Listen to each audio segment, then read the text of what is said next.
السلام عليكم. السؤال ديالي انا كنت بنسول على الموافقه المبدئيه ديال الكوري. كان الاب ديالي سول في المديريه الاقليميه على حسب قالوا لا خصك تمشي للجامعه. ما هو عجز دابا صافي من يسمع بحال هكا كيتصحاب جري بزاف الوثائق وداكشي، وبقينا كنناقشوا. قال لك اودي راه البلان واش غنصايبوه حنا لروسنا يعني ماديا، ولا على حساب هما البلان ديال الكوري.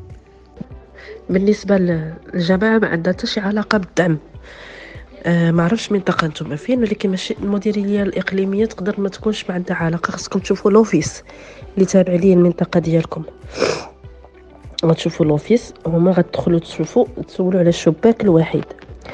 بالنسبة للبلان، وي البلان خصكم تصاوبوه نتوما بيان سور، كيصاوبوش ليكم هما، اولا تقدر تطلب شي اكزامبل اللي تخدم عليه، ولكن ضروري يعني الوثائق اللي كيطلبوا ان يكون عندك البلان.